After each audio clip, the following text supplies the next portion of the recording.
Halo YouTube, selamat datang di channel Motomobi News.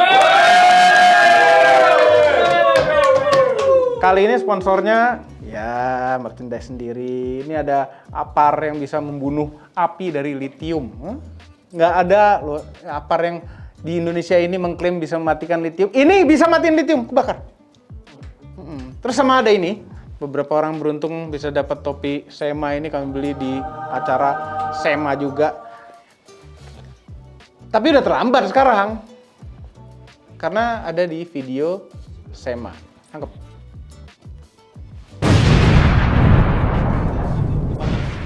Belinya? Kalau pengen beli. Pengen beli? Nggak boleh beli. Nggak boleh, maunya ngasih gratis. Mau ngasih gratis. Untuk penonton, tapi di video SEMA. Karena kami ke SEMA minggu lalu di Amerika, di Las Vegas, itu seperti IMX tapi skalanya Amerika. Amerika ternyata besar sekali untuk urusan modifikasi. Market modifikasinya sangat besar sekali. Mungkin nomor 1 di dunia. Di Los Angeles kami sempat menetap sebentar. Di Los Angeles itu mobil modifikasi banyak sekali di jalan. Dan di SEMA itu, aduh modifikasi luar biasa. Ini kasih cuplikan-cuplikan. Aduh, ini satu bodi karbon fiber semua. Forged carbon sebodi. Kenapa ada drone pula? Halo.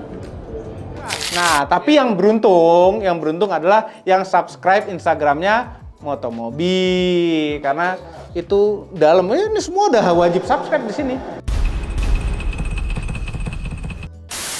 Ya, jadi keuntungan subscribe Instagram Motomobi itu bisa mendapatkan yang lebih dalam lagi dari biasanya. Namun konten-konten di Instagram biasanya tetap seperti biasa, cuma yang subscribe itu dapat yang lebih luar biasa lagi. Ada giveaway juga. Ada giveaway, tetap ada. Nanti akan ada giveaway, makanya subscribe. Ya, sayang sekali kalau nggak subscribe. Caranya pencet itu tulisan subscribe. Atau kalau Instagramnya berbahasa Indonesia, tulisannya berlangganan. Jadi akan ada Tesla murah yang dirakit di Jerman. Wah, biasanya yang dirakit di Jerman mobil mahal kan? BMW, Mercy, Porsche. Nah, ini kok Tesla. Tesla akan membuat mobil listrik murah, pasti Anda sudah dengar. Tapi di mana mobil itu dirakit itu jadi pertanyaan para pengamat otomotif. Bukan apa-apa, mobil ini diperkirakan akan jadi hits karena harganya kurang lebih $26.000 saja. Itu 400 jutaan lah. Tapi kalau masuk Indonesia ya hampir SM juga. Tapi kalau Tesla 1 miliar sih udah termasuk murah. Karena Tesla yang paling murah di Indonesia dijual oleh importir umum itu 1,5 miliar. Bahkan ada yang 1,6. Apa 1,6 ya? Ya gitulah Tesla Model 3 yang basic.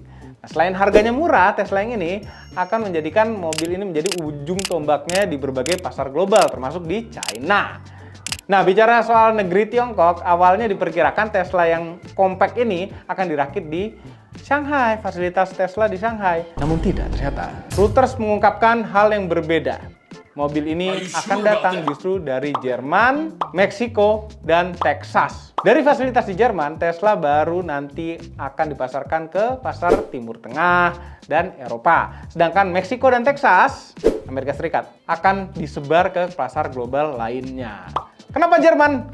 Saat ini benua Eropa sedang kekurangan mobil listrik yang harganya terjangkau. Cina enggak ya? Cina banyak yang berlimpah ya? Iya. Apa tuh namanya? Hartono, apa? Kurnia. Ini wiper cuma satu ya. Depan. Nah, di benua Eropa, kondisi harga mobil listrik seperti di Indonesia. Terlalu mahal dan bunga cicilannya kelewat tinggi. Ya, di Indonesia, makanya jangan nyicil, beli cash ya, Pak. Harga rata-rata mobil listrik berbasis baterai adalah 65.000 euro atau sekitar 1 miliar. Bandingkan dengan harga mobil listrik di China yang rata-rata 500 jutaan. Kata Elon Musk, yang bikin Tesla, pabrik mereka di Jerman akan ditingkatkan kapasitasnya menjadi 1 juta unit per tahun.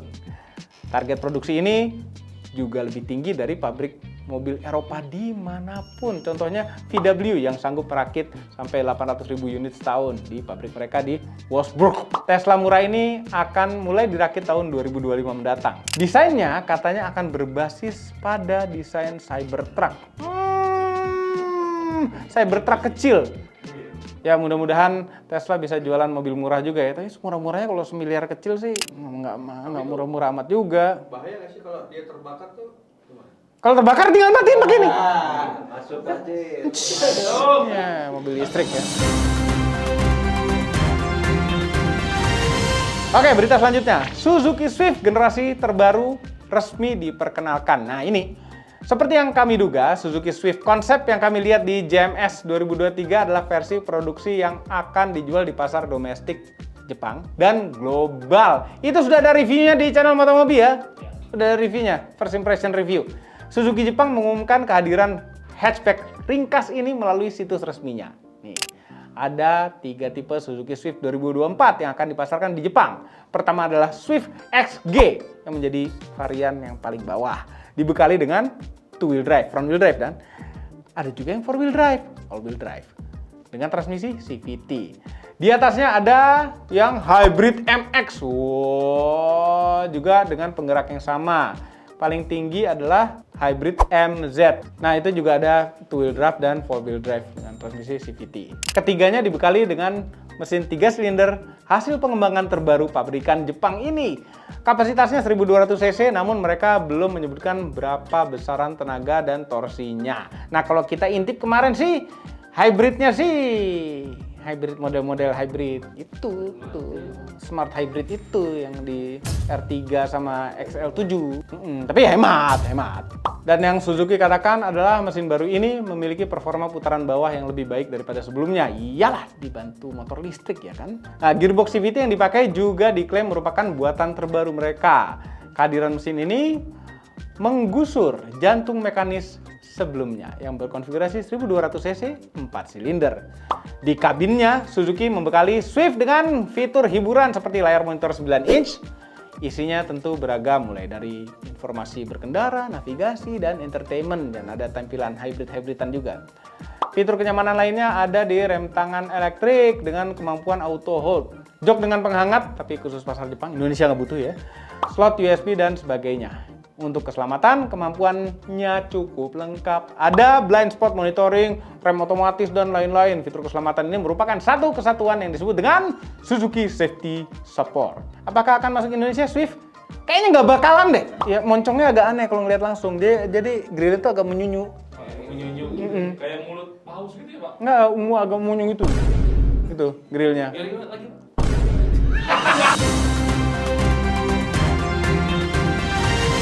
Oke, berita selanjutnya, 3 negara dengan investasi terbesar di sektor otomotif Indonesia. Negara apa aja? 3 negara. Indonesia masih dipandang seksi untuk sektor otomotif. Dan hal itu memicu gelontoran dana investasi otomotif Indonesia dari berbagai negara yang merasa mampu berkiprah di pasar kendaraan bermotor di negara tercinta ini. Gaikindo mencatatkan tahun ini, dari Januari sampai September 2023, 3 besar investor berasal dari negara-negara Asia. Dikutip dari situs Gaikindo, Jepang masih tetap paling besar tahun 2023 ini, dengan nilai investasi yang terrealisasi sebesar 804 juta dolar. Oke, posisi kedua ditempati oleh, pasti ketebak, Korea Selatan dengan investasi 73 juta dolar saja, jauh sekali ya, tapi lumayan. Ada pabrik Hyundai. Ini masih Hyundai. Dan ketiga ada di Singapura. Aneh kan? Di situ nilai investasinya 32 juta dolar. Sebentar. Ada yang kurang ya? Cina mana? Secara mengejutkan, dengan segala gebrakan produk yang ada, ternyata realisasi investasi Tiongkok baru 3,4 juta dolar. Menurut situs itu ya, setara dengan 54,3 miliar tahun ini. Kecil sekali. Meski begitu, angka tersebut adalah sebuah kenaikan yang signifikan dibandingkan dengan periode yang sama di tahun lalu. Waktu itu mereka hanya menggelontorkan 1,54 juta dolar saja. Nah, BKPM, Badan Koordinasi Penanaman Modal, mencatatkan realisasi investasi total otomotif di Indonesia adalah Rp 47,14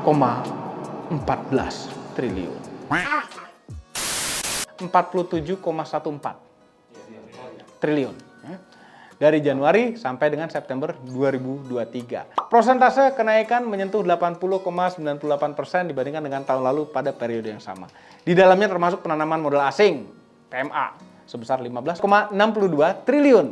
Nah, itu bagus ya, kalau banyak investasi asing yang bisa bikin pabrik di Indonesia, itu berarti tenaga kerja kita bisa kerja, kita bisa menikmati mobil rakitan tangan-tangan anak bangsa. Cuma ya Gue mau ngomong apa ya tadi?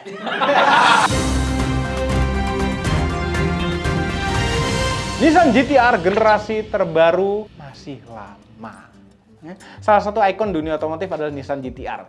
Masalahnya yang ada sekarang sudah beredar sejak 2007 dan sudah mendesak untuk ganti generasi, ya sangat mendesak sekali untuk ganti generasi karena dulu kami ingat pertama kali masuk 2007 itu importer umum di Indonesia itu harganya 1.750 juta.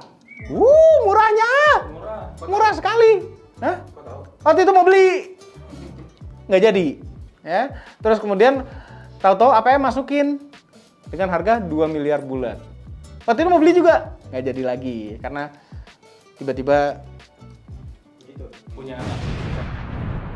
Nissan GT-R ini generasi ini sangat kelamaan sekali. Terkesan Nissan tuh malas-malasan untuk meremajakan mobil kencang tersebut. Seperti pabrikan lain, Nissan mencanangkan untuk melistrikan semua produknya. Salah satu target mereka adalah mobil listrik dengan ASSB, All Solid State Battery, yaitu baterai yang padat. Iyalah, padat masa cair gitu kan. Jadi mulai 2028 katanya mau pakai baterai itu semua, elektrifikasi semua. Ini termasuk Nissan GT-R yang ganti format jadi mobil yang elektrifikasi. Nggak tahu hybrid, nggak tahu full listrik tapi. Untuk diketahui, solid state battery adalah teknologi yang saat ini sedang dikembangkan oleh beberapa pabrikan mobil. Yang sudah diketahui adalah Toyota dan Nissan yang mengembangkan sendiri baterai ini. Baterai tersebut menggunakan elektrolit dan elektroda padat, ya, berbeda dengan lithium ion. Kelebihannya, waktu pengisian ulangnya bisa dipangkas hingga sepertiga dan juga memiliki kepadatan energi lebih baik. Jadi bisa lebih compact baterainya. Nah, kembali ke Nissan GT-R, pimpinan divisi produk global Nissan, Ivan Espinosa, mengatakan bobot adalah musuh utama mobil berperforma. Ya iya, benar.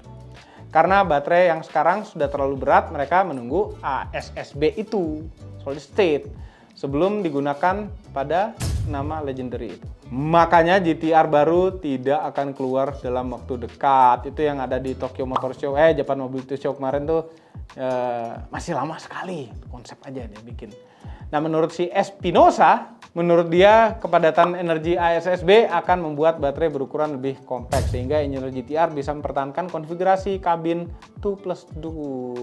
Jadi sempit banget sih belakangnya sih, tapi ya bisa ada 2 orang lagi di belakang. Nah, selain itu soal penggerak dikatakan tergantung tim pengembangan maunya seperti apa. Pasti all wheel drive lah.